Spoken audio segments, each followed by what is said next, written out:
I've decided to purchase the luxury car from you, Tiffany. Honestly, an ordinary person like me doesn't need such extravagance, but my parents have been thinking about getting a new car, and it might be just the right fit for them. Since marrying Peter, I've noticed a change in him. He's become more self-centered, even coveting the upscale car my parents gifted to me. Frankly, I've had enough. My name is Tiffany, I'm 28 years old, and I met Peter during our college days.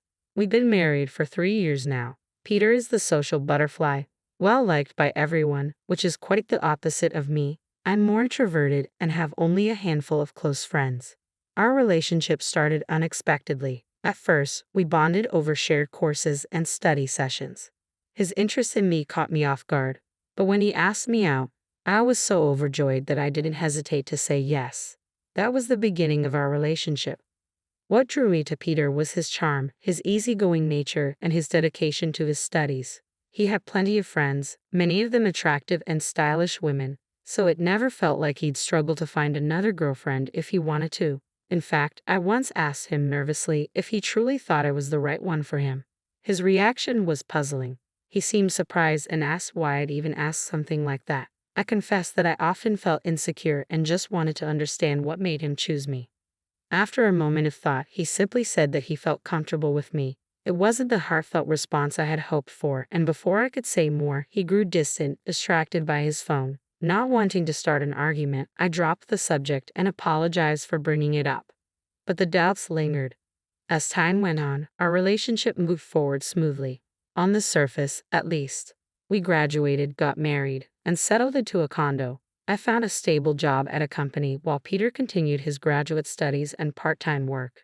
When I told my mom about our engagement, she was thrilled, though she admitted she and my dad were beginning to worry about when I'd finally introduce a boyfriend. I felt a little guilty for not telling them about Peter sooner, but my mom, understanding my independent nature, was simply happy knowing I had someone in my life who cared about me. My parents have always been my role models. They met in college, just like Peter and me, and have maintained a deep love and respect for each other throughout the years. My dad worked his way up the corporate ladder, while my mom pursued her passion for cooking, eventually teaching culinary classes. They always respected each other's independence and supported each other's dreams, and I hope to create a marriage like theirs. Despite growing up in a well-off family, I've always valued independence. That's why I didn't pursue graduate school like Peter. I wanted to stand on my own and build my own life.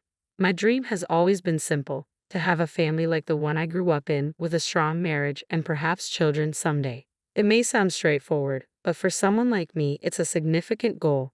After Peter and I moved in together, things started to change. Peter was still in graduate school and working part-time, but he didn't contribute much financially.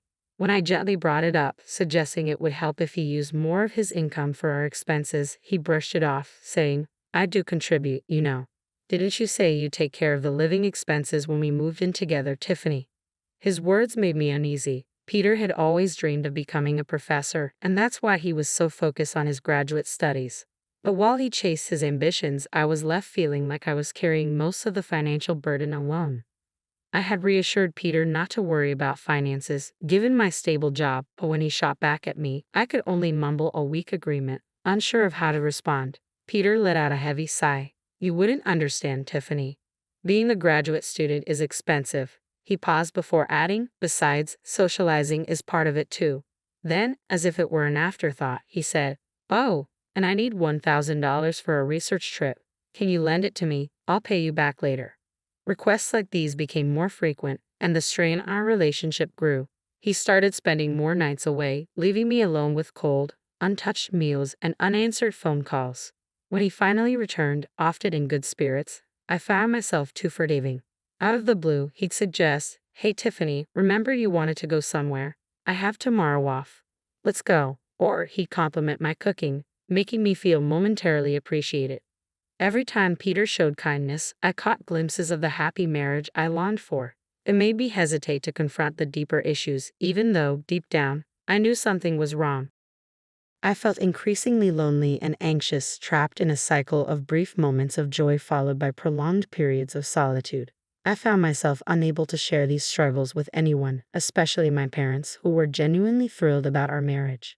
Even so, they must have sensed that something was off. I hadn't visited them in a while, and when I finally did, my dad suggested I stay for dinner.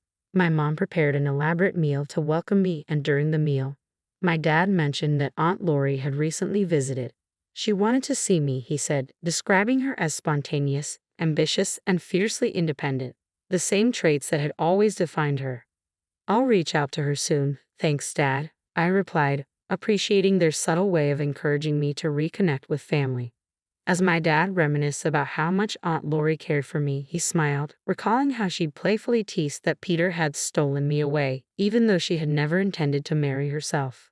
Before I met Peter, Lori had been more of a confidant than an aunt. I could talk to her about things I couldn't discuss with my parents. She understood me on a deeper level and had always been there to support me, especially in the beginning. I had always been too timid to discuss my relationship with Peter, especially with Lori.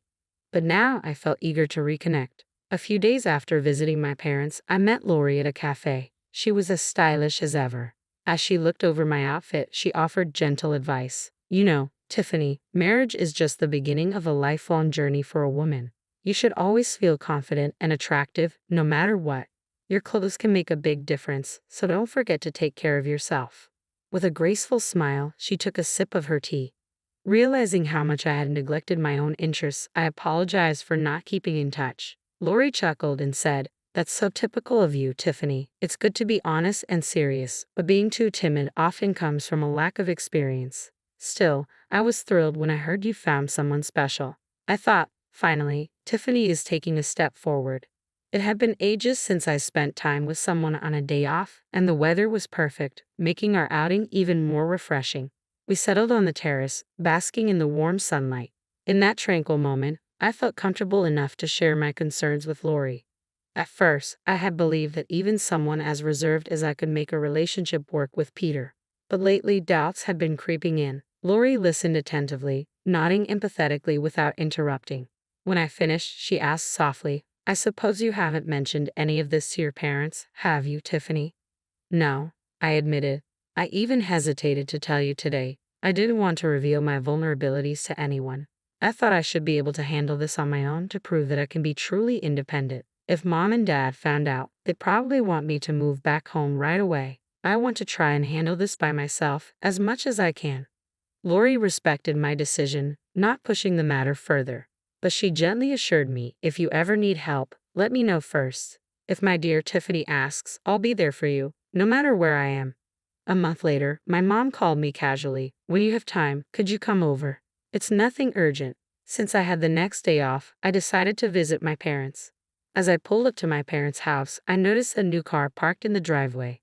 Excitement bubbled up inside me. "Dad, is this car new? Did you just get it? Can I take it for a spin?" I joked, my enthusiasm evident as I admired the sleek vehicle. "Don't worry about that," Dad said, smiling warmly. "This car is for you, Tiffany. Use it however you like. It'll come in handy." Mom added softly, "We saw this car in a TV commercial and remembered you said you liked it. So, it's our gift to you. You've been having a tough time lately, and we wanted to cheer you up. If things get rough, just drive this and come home anytime." The SUV, from a renowned international brand, was a thoughtful gesture that filled me with a deep sense of support and freedom. Dad had even arranged a parking spot near my condo for the new SUV. Overwhelmed, I laughed in disbelief, struggling to comprehend the generosity of their gift. Later, as I drove downtown, I reached into my pocket, retrieved the car key, and pressed the button. The SUV's lights flashed brightly around me. It was then that I heard a familiar voice from behind. "What's with the new car?" Peter asked. I turned to see my husband, who hadn't been home for what felt like an eternity. His presence left me momentarily speechless. He looked at the car with a smug grin. "Ah, I see. A gift from your parents?" Every time I faced Peter, I struggled to find my voice, but I was tired of feeling diminished. "Peter, don't you care anymore? Do you even care about me?" I managed to ask, summoning my courage. Peter's response was a bombshell. "Are you just realizing this now? Did you think I loved you all this time? It's ridiculous how hopeful you are." His mocking laughter echoed in my ears. Something inside me snapped. "Then why did you marry me?" I retorted louder than usual. Peter's cold reply was shocking. "Wow, you're going to be that blunt about it. So marrying me was just a means to an end for you, huh? And now you want the car too. It's wasted on you." I couldn't believe the harshness of his words. Peter remained unfazed by the pain he caused. With chilling indifference, he added, "You know, we're getting a divorce. Without me, you'll never find another man. Think about it." With those cruel words, Peter left without a second glance, leaving me feeling both angry and heartbroken. My head pounded with a headache as I sat in the driver's seat, trying to calm myself. Eventually, I reached out to Aunt Lori for advice after a few days of reflecting on the situation. I agreed to the divorce and moved back in with my parents. They welcomed me with open arms, and for a while, life felt peaceful again. However, that peace was short-lived. One afternoon, Peter showed up at my parents' house, accompanied by his parents. They all settled into the living room, and Peter's father spoke in a stern tone. "We're here to discuss our son's divorce," he began. As the conversation about the divorce unfolded, I took a firm stand. "If you don't agree to the divorce," I warned Peter, "I'll use my parents' connections at the university to jeopardize your future. It wouldn't be hard to damage the career of a junior registrar if their daughter files a complaint." Peter, who genuinely cared for me, was taken aback by my approach. He felt my tactics were aggressive and intimidating, as if I was trying to force his hand. His father argued vehemently. "We could easily contest the divorce," he said. "Tiffany, beneath her simple appearance, is manipulative and greedy. Poor Peter. I heard she even paid him to stay away. She must have entertained other men. We should take this to family court and claim Peter was coerced into this divorce. But if Tiffany were to make a genuine apology, maybe things could be different. For instance, if she gave up the car she's been driving, it might help smooth things over." Peter and his parents listened silently, absorbing his father's protests. Just then, the doorbell rang, and my mom answered it. Aunt Lori walked in, appearing behind her. "Sorry I'm late," Lori said, joining the discussion. "How's it going?" Peter's family, who had met Lori only once at my wedding, was taken aback. "What are you doing here?" Peter's mother objected. "It's rude to barge in like this. We're in the middle of something." Lori remained unfazed. "You've heard about Peter's divorce, haven't you? How would an outsider like you know about this?" Peter's mother challenged. Lori continued, "I was informed by my brother earlier. I couldn't miss such an important moment for my dear niece." Peter's mother retorted, "You're probably here to stop the divorce or for money. Are you still going to make accusations after seeing this?" Without missing a beat, Lori pulled out a stack of documents from her bag and laid them out on the table for everyone to see. "I hired a private detective to look into this," she revealed. "It turns out Peter has been cheating on Tiffany with multiple women. He hardly came home because of it, taking advantage of Tiffany's kindness and even asking her for money." The revelation left everyone in stunned silence, and the tone of the meeting shifted dramatically as everyone processed the gravity of Lori's findings.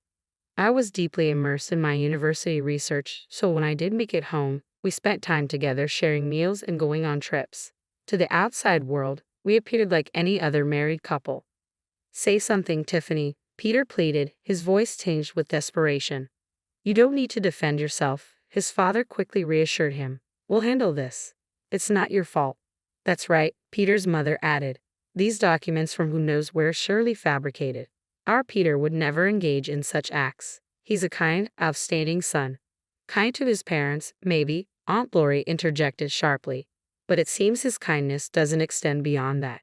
Beneath her calm demeanor, Aunt Lori was resolute. She pulled out a photograph from the stack of documents. "I was at a hotel for a business meeting recently and saw William there with another woman, looking quite cozy. I had the detective look into William as well, and the results were just as I suspected. Do you understand now?" Peter's mother's face went pale as she grabbed the documents and examined them closely. "What is this? William, how long has this been going on? It's all lies, isn't it?" "Kayla, stop looking," William said, trying to snatch the documents from her. But it was too late. Kayla, visibly distraught, confronted William.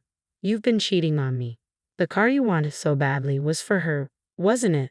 No matter how much William tried to calm her down, Kayla was inconsolable. She stormed out of the house, tears streaming down her face, with William trailing behind her, desperately trying to explain.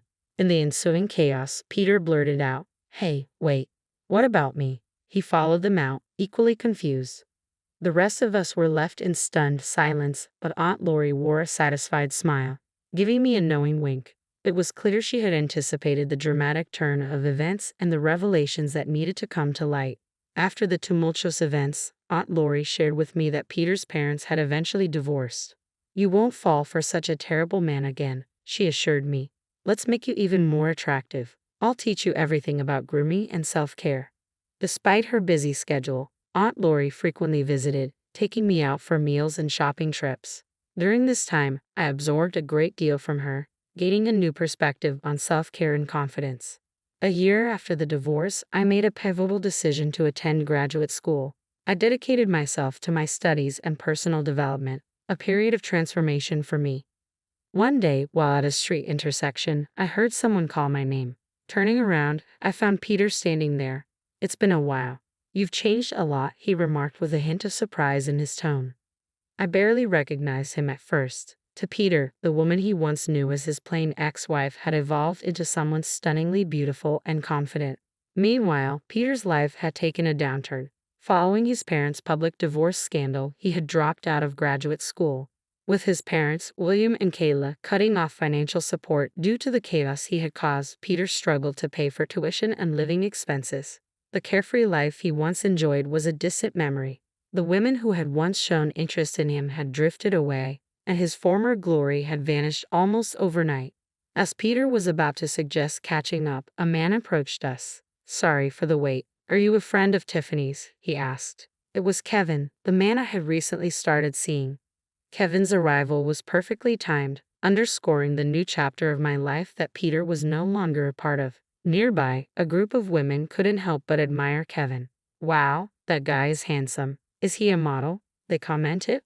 Kevin, noticing my brief interaction with Peter, gave him a nod. "He's from my past. It's okay. We're done talking." "Let's go," Kevin said, taking my hand. Peter stood there, stunned, as Kevin confidently led me away. Without giving Peter another thought, Kevin and I walked towards the crosswalk. I kept my gaze straight ahead, focused on the path in front of us and the future that awaited. I didn't look back even once as we left.